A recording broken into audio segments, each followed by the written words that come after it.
What's up, everyone? It's Denise Salcedo. Welcome back to the channel. I am very excited to introduce to you my guest for today. We have Impact Wrestling's Knockouts champion, the Virtuosa, Deonna Purrazzo. What's up, Deonna? Hey, how are you? I'm so excited to talk to you, honestly, especially like everything that you have been able to do at Impact Wrestling. It's just kind of exciting to talk to you, getting your brain, see what's going on. Yeah, thanks for having me. I'm excited. We have a lot going on in the next week or two, so I'm excited about all of it. Exactly. So, you mentioned it, a lot going on in the next couple of days. So, with Hard to Kill, January 16th, you are going head to head against Taya Valkyrie for the Knockouts Championship. Tell me a little bit about your thoughts heading into this match. Yeah, I think I've been pretty clear in my intention in the last few weeks since I accepted Taya's challenge, and that's to kind of shut her up a bit. She goes on and on and on about being the longest reigning Knockouts champion, which is great, and I respect her for it. And it's not an easy task to go into pay-per-view after pay-per-view and defend your championship, but she has something to prove because I'm already a two-time Knockouts champion, and she wants to become a two-time Knockouts champion. But what does it say when I defeat her? Then I can be the longest reigning Knockouts champion. Then I can be the greatest Knockouts champion of all time. I have everything to win by defeating Taya Valkyrie at Hard to Kill. Amazing. And so I got to ask you, you mentioned, the fact that Taya Valkyrie is the longest reigning Knockouts champion. What would it mean to you to get a victory over Taya? Yeah, I think to be able to defeat her, just kind of cements the legacy that I've slowly been building, and not really slowly, but slowly over the last 7 months, been able to build at Impact Wrestling. That I'm, the greatest technical women's wrestler in the world. I'm Wrestler of the Year. Yes. So what a better fitting first title defense for 2021 is to go one-on-one with the longest reigning Knockouts champion. Exactly. So I want to kind of get into your head, Deonna. So how do you prepare yourself both physically and mentally, heading into a match like this, not only, the show of this caliber and also an opponent of Taya's caliber as well. So how do you prepare heading into this? Yeah, well, so my body has kind of defied me a little bit. I had a crazy allergic reaction the other night, so that's Oh what no, a food reaction? I'm sorry? Was it a food reaction or was it like Yes, a allergy? like I'm allergic to everything under the sun, so just something weird crossed with something weird and puffed my eyes up. So my body has just been a little like, take it slow and take it easy because you've been doing a lot in the last 6 months. So take some days to rest before you really get in the gym and get in the best shape you can, and up your cardio because Taya is a hard hitter. She likes to run fast, and my greatest attribute is slowing down the pace. But that still takes stamina. So I'm ready to get in the gym in the next few days and really kick it into high gear, and prepare physically. But mentally, I just feel like, I've done this, and it's intimidating to go in the ring with someone like Taya Valkyrie. But at the end of the day, I know what my strengths and my weaknesses are, and I know that if I can exploit her joints and manipulate them, whether it be her arm or her leg or her neck, whatever it might be, I have moves in my back pocket ready to pull out if need be. Amazing. So, you just mentioned the fact that you were Wrestler of the Year last year and, you're Knockouts champion and, you've been doing so much. So you are essentially, you're on top. You're the face of the stacked women's division on Impact Wrestling. How does that feel for you knowing the journey that it took for you to get to this point and now sort of, being here and just kind of, living through it all? Yeah, it's crazy, because I feel like everything I'm doing right now with Impact is everything I've fought for the last 6 or 7 years, right? I wanted someone to just take a chance on me, and everything I went through with Ring of Honor, and I never got to be the Ring of Honor Women of Honor champion. I went to WWE, and we all know how that went. So to be able to come into Impact and right away them feel like we're going to make something of you, and we're going to prove everyone wrong, prove everything that everyone said about you to be wrong, and just saw the potential that I've always seen in myself. And I don't take that lightly, and I don't take it for granted. Everything I'm doing is everything I ever wanted to do. So every day I'm learning, and I'm growing, and I'm adapting, and I'm truly becoming the person that I always thought I could be and always wanted to be. That's really awesome. It's kind of like I love the fact that you said it took somebody to, really take a chance on you because they always say, there's people that are great, but you get so many no's, and it's that yes that really sort of takes you to that next level. And I think that you're definitely have been proving that, through what you've been doing with Impact Wrestling. And what are your thoughts on how the Impact Wrestling women's division has, it's always been one step ahead of its time, but since you've been there, how have you feel that you've changed it or incorporated to it? How do you feel it's changed you, etc.? Yeah, you kind of hit it on the head, right? That our knockouts division has always kind of been one step ahead, and we've always been able to like be ahead of the curve. And I feel like, especially with this year, we've brought so many new talent in. Not just myself, but Tasha Steeles was signed to a contract.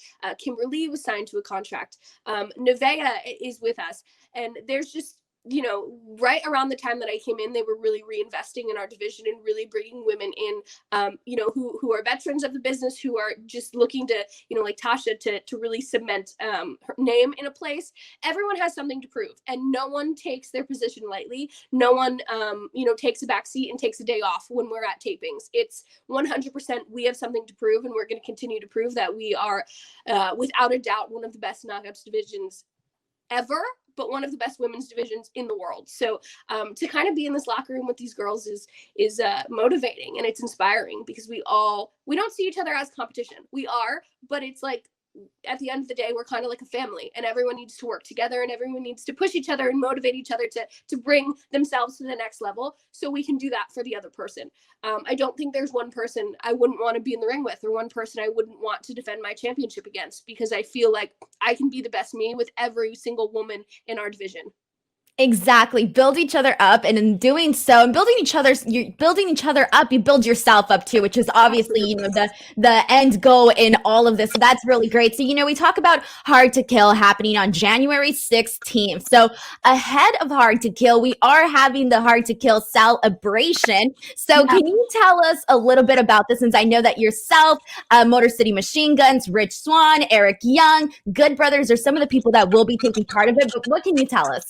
Yeah, so I got to be a part of the celebration pre-Slammiversary, and that I think was the first one that we had done, and it was so exciting because typically we would be able to interact with the fans that day and do meet and greets, and with the way of the world, that's not possible right now. So it's just one more way to bring the fans into our pay-per-view, into Hard to Kill, and to get them excited about the pay-per-view. So we get to do like live Q&As, we get to interact with each other, and it was just announced that Gia and Matt Stryker will be hosting. So I'm really looking forward to it because it stinks to not have fans in the building for such important matches of ours, and for everyone, not just me, across the roster. I think it's we're excited to be able to one day have fans back, and to be able to bring them into our world just a little bit for those 2 hours for the celebration is something I'm really looking forward to. And isn't it crazy that like before you used to have that instant response from the crowd where you're like, yeah, they liked this, they didn't like this, they thought this was cool, this wasn't cool. And now it's like after you do your match, you essentially have to go on social media and find out what people are saying. So to kind of have this, one-on-one interaction is pretty cool because it kind of reminds you like the people are out there and they're listening. Yeah, and they're excited. I think that is like the worst part of not having fans in the building for everyone right now is like you don't get that adrenaline rush that they kind of aid you with. When you're down and you're beat up and you don't want to keep going and they start clapping, it's kind of like you get the second wind, and it's not there right now. So it definitely is like a mental toll when you're in the ring and you're performing.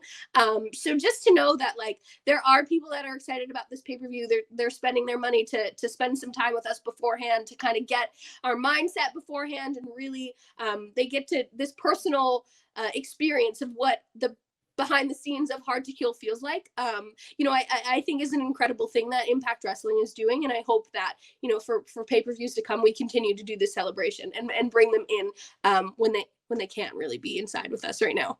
100% agree. And for those of you guys who want more information on the Hard to Kill celebration, I will be including the link so where you can get all the info in the description box below. But it is a 2-hour event that begins at 11 a.m. Eastern time on the day of, so January 16th, ahead of the pay-per-view. It is an interactive, perk-filled virtual private party held on Zoom. Fans are even given the opportunity to ask their favorite stars questions, and participating fans will receive numerous perks. Again, for more information and more details, the link is in the description box of this video. So now, Deonna, I do want to go ahead and jump into the different portion of our interview. And this is the lightning round game, which I love to do with my guest on here because it is so much fun to kind of just get inside and find out who you are as a person. So I'm going to ask you 10 questions. You answer them as fast as you can, and we'll just have some fun with it. Okay. So are you guys ready for lightning round with Deonna Purrazzo?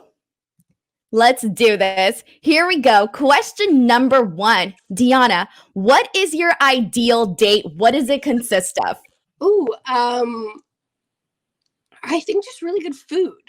I'm such like a big foodie now that I've been in Florida, and we have Disney Springs, we have Park Ave that's close to me, so I'm just like becoming a foodie. I think just like a really good steak and like a glass of whiskey would be the best night possible. We just want to be fed. I completely agree with you. Question number 2. Which TV movie character do you think you're most like? Or if you have a couple, you can name a couple. Or if you have a specific one, we can get your specific one. I honestly have no idea. It's a hard question, huh? That's such a hard question. I have no idea.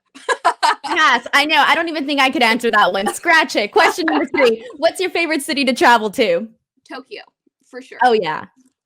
I'm like, I haven't been to Tokyo, but what's your favorite thing from Tokyo? Oh, just besides the food, I think it's just like, of course, the food.